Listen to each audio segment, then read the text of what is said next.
Hello friends, welcome to my channel. આજે આપણે માહિતી અધિકાર અધિનિયમ 2005 ના જે પરીક્ષા માટે ખૂબ જ મહત્વના પ્રશ્નો છે તેના વિશે વિસ્તૃત ચર્ચા કરીશું. ભાગ 1 ની અંદર જોઈએ સૌપ્રથમ તો કે આરટીઆઈ ઘડવાનો સૌપ્રથમ શ્રેય કયા દેશને જાય છે.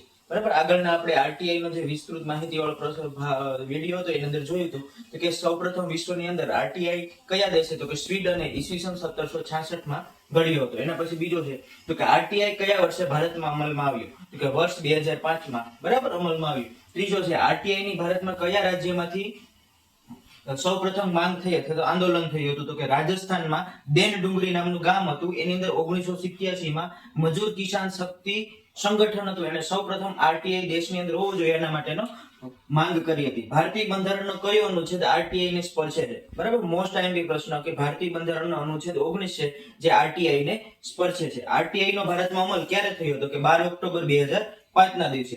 માહિતીમાં કઈ બાબતોનો સમાવેશ થાય છે તો કે દસ્તાવેજો, બરાબર, કોઈ પણ દસ્તાવેજો ગવર્મેન્ટ આપેલા હોય એ, મેમો, ઈમેલ એટલે કે ઇલેક્ટ્રોનિક મેલ, સલાહ, અખબાર યાદી, પરિપત્રો, હુકમ, લોગબુક, કરાર, અહેવાલો, કાગળો, નમૂના, કોઈ ઇલેક્ટ્રોનિક સ્વરૂપમાં માહિતી એટલે કે કોઈ પણ ફ્લોપી ડિસ્કમાં, સીડીમાં, પેન ડ્રાઈવમાં કે મોબાઈલમાં કોઈ પણ રીતે માહિતી, આ બધાનો સમાવેશ કેની અંદર થાય તો કે માહિતીની અંદર થાય.